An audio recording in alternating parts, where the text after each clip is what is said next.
Continuamos aqui tentando desvendar os segredos dos Romanov e hoje a gente vai conversar sobre a segunda meta da nossa leitura coletiva.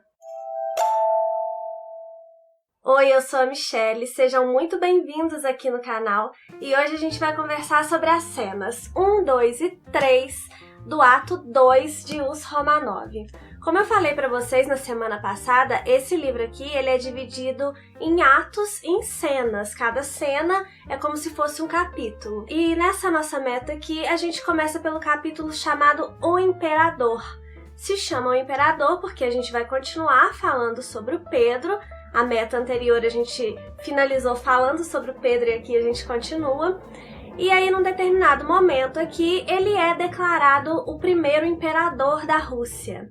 Então, assim, o Pedro, ele tentou modernizar a Rússia e ele tentou também melhorar a imagem da Rússia para o resto do mundo, né? Principalmente para a Europa. E, de certa forma, ele conseguiu. Uma coisa que ele fez foi criar o Senado. O Senado era um gabinete com 9 membros, só que o Pedro ele não gostava muito de escutar a opinião desses senadores, ele preferia fazer as coisas do jeito dele. Então o Senado era meio que literalmente para inglês ver, porque era para agradar, né, outros países, trazer uma impressão de que as coisas estavam indo de uma forma mais democrática, talvez. Antes, a realeza dos outros lugares não davam muita bola para a realeza da Rússia, não queriam casar seus filhos entre si, mas aqui na época do Pedro, como ele conseguiu melhorar um pouco a imagem da Rússia, ele acabou conseguindo casamentos. O primeiro casamento que ele conseguiu aqui foi o da sobrinha dele, a Ana, filha do Ivan, que era aquele irmão dele que governou junto com ele durante um tempo. A gente conversou sobre isso na meta passada. Se você não lembra ou não assistiu, o vídeo vai ficar linkado aqui embaixo, tá? Então, o Pedro casa a Ana com um duque da Curlândia. A Curlândia ficava onde hoje fica a Letônia. E aí a Ana, ele aproveitou o casamento da Ana também para inaugurar São Petersburgo como a nova capital da Rússia, porque ele não gostava muito de Moscou, ele tinha traumas do passado. Depois desse casamento, o marido da Ana morreu na viagem de volta à Curlândia. Só que o Pedro obrigou a Ana a ficar lá na Curlândia, governando lá, proibiu a Ana de se casar novamente porque ele queria o controle da Curlândia com a Rússia, né? Aí outro casamento que o Pedro arrumou foi pro filho dele, Alexei. Vocês lembram do Alexei, o filho dele do primeiro casamento com a Eudóxia? Ele mandou a Eudóxia para um mosteiro, separou mãe e filho. Então, assim, o relacionamento do Pedro, o Grande, com o Alexei não era, assim, o melhor relacionamento do mundo, né? E o Alexei, ele ainda era muito contrário a casar pessoas da Rússia com estrangeiros. E foi exatamente um casamento desse tipo que o Pedro arrumou para ele. Arrumou uma estrangeira para ele se casar e o Alexei teve que se casar com ela. Ao mesmo tempo aqui, o Pedro meio que se viu pressionado, porque o Alexei tinha casado, logo ele teria filhos, e o Pedro meio que não queria ser sucedido pelo Alexei, pelo que eu percebi. Então ele quis logo casar com a Catarina, porque ele já estava com a Catarina durante um tempo, já tinham filhos, mas eles ainda não eram casados. E ele quis casar com a Catarina para legitimar os outros filhos dele e para a sucessão depender exclusivamente do Alexei, que é com o filho que ele tinha o pior relacionamento. Uma outra coisa que eu falei na meta passada foi que eu estava achando essa narrativa em partes um pouco confusa. Eu continuei com essa impressão agora nessa nova meta e eu acho que eu descobri mais ou menos por quê. Eu vou dar o exemplo do casamento do Pedro com a Catarina só como exemplo mesmo, porque tem outros momentos que isso acontece, mas é a parte que eu marquei aqui para justificar para vocês o que eu tô sentindo de fato com essa narrativa. O Simon Sebag Montefiore, que é o autor aqui do livro, ele fala sobre esse casamento do Pedro e da Catarina durante uns 3 momentos aqui da narrativa. Só que em cada momento que ele fala desse casamento, fica parecendo que o casamento vai acontecer naquele momento ali que ele tá falando. Então, assim, a gente lê aí que o Pedro vai casar com a Catarina, a gente pensa assim, ah tá, o Pedro então casou com a Catarina nesse momento aqui, eu tá pra casar. Mais pra frente, a gente lê de novo que o Pedro vai casar com a Catarina. Aí a gente pensa assim, ah, não, então ele não casou, não foi naquela hora. Então é agora, na verdade, é nesse momento aqui que ele vai casar. Mais pra frente a gente lê de novo que o Pedro vai casar com a Catarina e a gente fica, mas então não era antes, então é agora. E isso causa uma confusão ao leitor. Eu tô fazendo uma leitura muito atenta, me apegando a detalhes, porque eu quero conversar com vocês aqui e trazer as coisas mais importantes. Não dá pra trazer tudo, porque o livro é enorme, tem muito detalhe. E aí eu consigo perceber que essas pequenas coisinhas, se você só estiver fazendo a leitura normalmente, você vai se sentir um pouco perdido e tal, mas vai deixar passar. E de fato, no final das contas, pode ser que você nem tenha em mente a ordem que as coisas aconteceram, porque ele fala aqui, fala aqui, fala aqui. Se você lê atentamente, volta no texto, igual eu tô fazendo, você descobre no final das contas o que aconteceu de fato. Mas a forma como ele tá construindo o texto dele, eu tô achando um pouquinho bagunçada, talvez. Não sei, eu acho que ele poderia ser mais objetivo no texto que ele cria, falar as coisas na hora que aconteceram, porque como são muitos fatos, muitos acontecimentos, muitos personagens, a gente fica realmente um pouco confuso. E aí se ele narrasse assim, o casamento da Catarina, só na hora que o casamento da Catarina com o Pedro aconteceu, facilitaria um pouco pro leitor. Então assim, eu senti essa dificuldade na narrativa do Simon, e eu acho que é um problema de construção. Eu não acho nem que seja um problema do leitor entender ou não. E às vezes a gente até se culpa, né? Pô, mas será que eu não tô entendendo o texto? Eu tenho que ficar voltando toda hora? Mas nesse caso, eu acho que o problema é mais da narrativa, sim, pelo que eu tô percebendo, porque é uma coisa recorrente. Ele faz isso em outros momentos. Outra coisa que acontece nesse casamento que mostra que a narrativa dele é um pouco volátil. Ele fala que o casamento foi discreto. Não, primeiro eu quero falar outra coisa. Ele fala que, no momento aqui, ele fala que o Pedro casou com a Catarina para proteger os filhos. Aí depois ele fala que o Pedro casou com a Catarina porque ele queria legitimar os filhos para Alexei não ficar como o único sucessor dele. Ou seja, ele queria proteger os filhos ou ele queria proteger a si mesmo, sabe? Fica meio no ar. Aí outra coisa que eu vi aqui, que eu vou até ler um trecho aqui para vocês. Ele fala que o casamento dele do Pedro com a Catarina, primeiro, né, num primeiro momento, ele fala que o casamento foi discreto. Depois, mais pra frente na narrativa, ele narra dessa forma a festa do casamento. Depois do casamento naval, o casal foi de trenó, rodeado por trombeteiros e tocadores de tambor, até o Palácio de Inverno, onde Pedro tinha pendurado presente à sua esposa no salão de jantar, suspenso acima dos hóspedes para o banquete, um lustre de ébano e marfim que ele mesmo havia feito. Durante a festa, em que se bebeu muito, Pedro brincou com os embaixadores dizendo que era um casamento fecundo, pois eles já tinham 5 filhos. Isso não é um casamento discreto. Eu tive a impressão, principalmente nessa meta, que ele fala uma coisa e depois ele se contradiz na narrativa. Talvez sejam muitos fatos para serem narrados e ele, em determinados momentos, não conseguiu concatenar muito bem essas ideias. A impressão que eu tive, tá, gente? Cada um tem uma experiência de leitura, inclusive eu quero que você me conte aqui nos comentários o que você tá achando dessa leitura, da narrativa do Simon, que é assim, muito fluida. Eu já falei na outra meta também, ele nos mantém interessados no que ele tá contando. A história dos Romanov realmente é muito interessante, e eu acho que o Simon torna a história ainda mais interessante, mas tem esses pequenos problemas de construção. Mas tudo bem, vamos voltar para a história. O Pedro casou com a Catarina, o Alexei casou também, e eles tiveram filhos muito próximos, né? O filho do Alexei se chamou Pedro, ele colocou o nome de Pedro.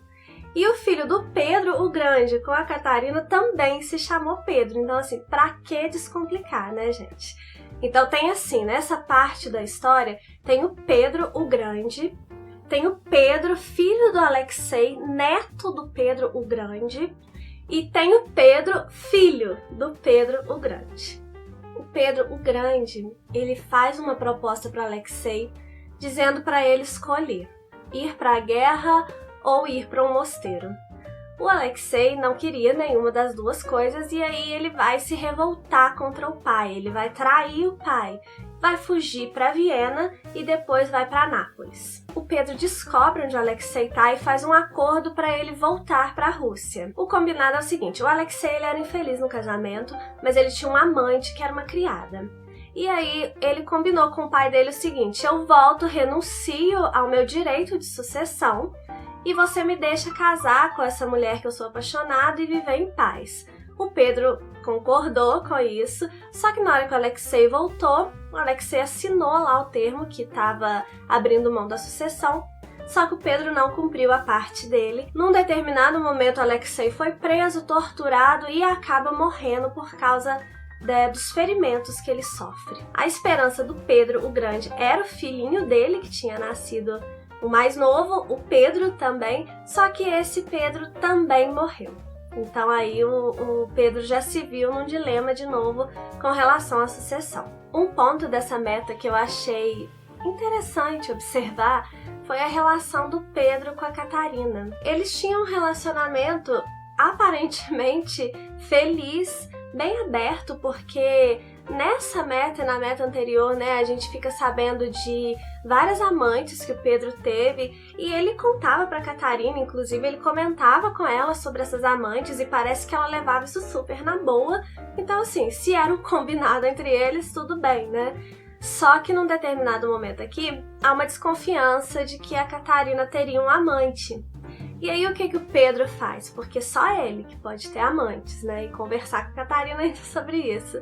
Ele manda decapitar o cara e dá a cabeça do cara de presente pra Catarina. Durante aqui o texto, acho que numa nota de rodapé, se eu não me engano, o Simon fala que essa cabeça ainda tá em exposição num museu lá na Rússia que chama Gabinete de Curiosidades. Eu vou deixar o nome original aqui porque eu não vou me atrever a falar esse nome. Mas aí eu achei estranho, né? Não é possível que tenha uma cabeça num museu lá na Rússia. E eu fui pesquisar esse museu. Vou deixar o link aqui embaixo na descrição para vocês darem uma olhada lá numa página que eu encontrei. E assim, é um museu que tem fetos de duas cabeças, tem partes do corpo conservadas em vidro, né? E eu não vou colocar as fotos aqui porque eu não sei nem se o YouTube vai me punir por causa das fotos, porque tem umas fotos bem fortes. Mas eu vou deixar aqui um link e aí vocês pesquisem também sobre esse museu. Tem realmente coisas absurdas lá. Esse museu, inclusive, eu li que é a construção, é o edifício mais antigo do mundo. Não sei se é verdade, mas eu vou deixar a foto aí para vocês verem, ele é bem bonito. Quem for para São Petersburgo pode ir lá visitar, porque deve ser realmente um passeio muito interessante. Aí a segunda cena dessa meta se chama As Imperatrizes, e ele vai falar sobre um período que a Rússia foi governada por mulheres. A primeira mulher aqui que vai governar nessa parte vai ser a Catarina, que era a mulher do Pedro o Grande. Quando o Pedro morre, a Catarina fica no lugar dele. Depois que a Catarina morre, quem fica no lugar dele vai ser o Pedro, aquele filho do Alexei, neto do Pedro o Grande. Só que esse Pedro, ele tá com o casamento marcado, ele morre na manhã do casamento dele. E aí, depois de muito pensar quem vai ficar lá no lugar, acabam escolhendo a Ana, que é aquela lá da Curlândia, lembra? Que casou com o Duque morreu quando estava indo para casa e que o Pedro obrigou ela a ficar lá para garantir a Curlândia para a Rússia. Então, a Ana volta e vai virar imperatriz agora. Só que a Ana, pelo que eu percebia, que ela não estava muito preocupada em governar, ela estava mais preocupada com as esquisitices dela. O que ela gostava de fazer, por exemplo, para vocês terem uma ideia, ela gostava de arremesso de anão e gostava de fazer senhoras idosas brigarem, de puxar os cabelos até sangrar. A Ana, ela não queria que a prima dela, Elisaveta, fosse imperatriz depois dela.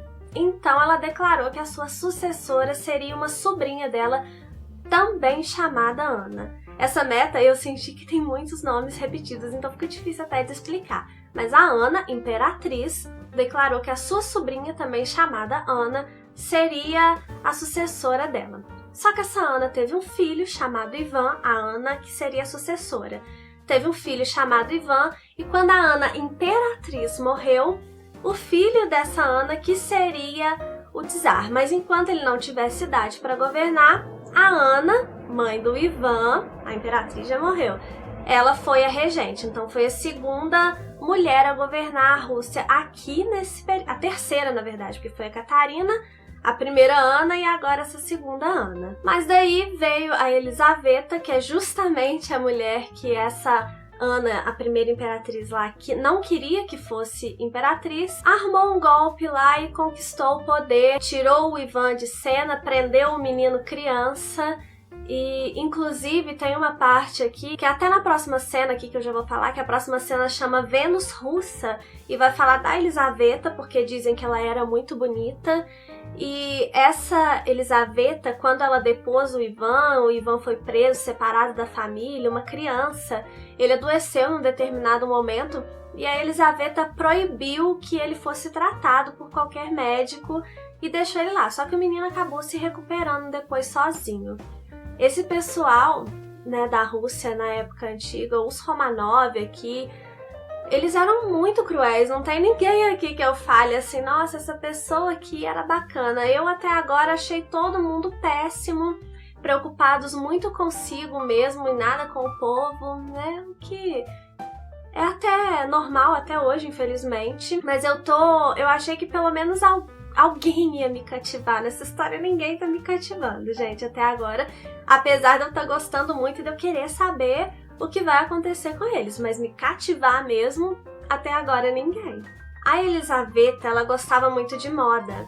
Então, durante o reinado dela, ela colocava umas leis esdrúxulas. Tipo, ela gostava de rosa. Então, as damas dela eram proibidas de usar qualquer coisa rosa. Ela colocava umas leis também pro povo mesmo, de como... Pro povo, assim, é mais pra realeza, né? Porque o povo mesmo, eles estavam nem aí.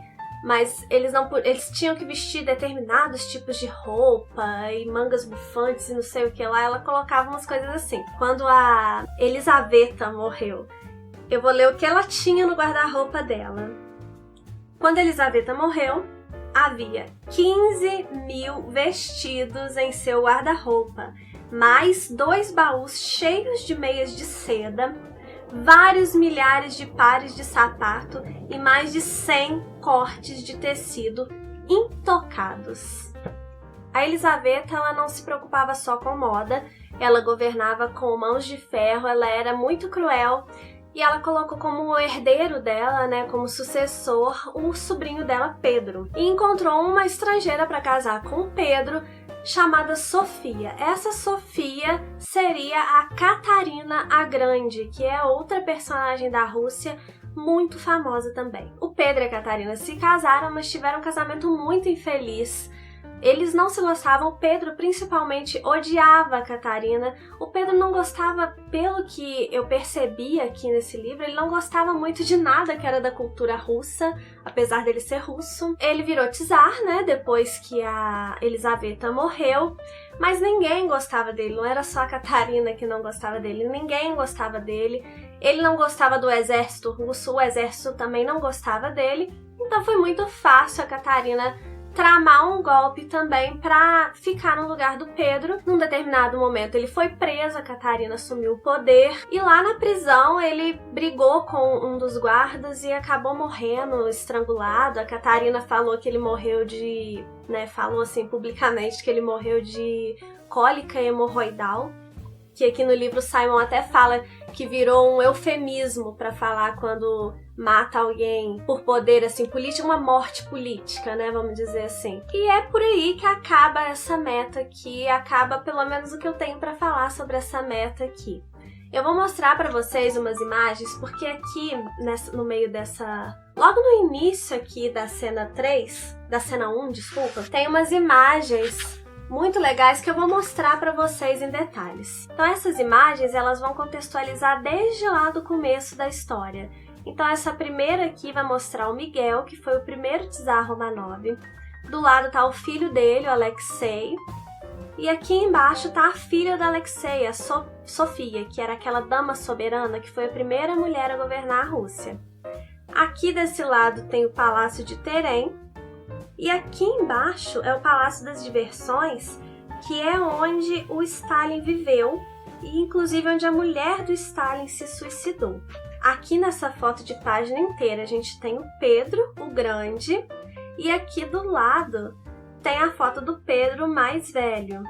E logo embaixo aqui tem a Catarina, que era a mulher do Pedro. Virando a página a gente tem o Alexei, que era o filho do Pedro Grande, aquele que não se dava bem com ele e que acabou morrendo dos ferimentos da tortura que ele sofreu. Do lado é um nobre, que também foi muito importante nessa fase aqui da Rússia. E embaixo tem o Pedro II, que era o neto do Pedro o Grande. Ele era o filho do Alexei. Passando para a página do lado, a gente tem a Ana, que foi a imperatriz lá, que veio da Curlândia, que estava exilada na Curlândia. Do lado a gente tem o amante dela, o Byron.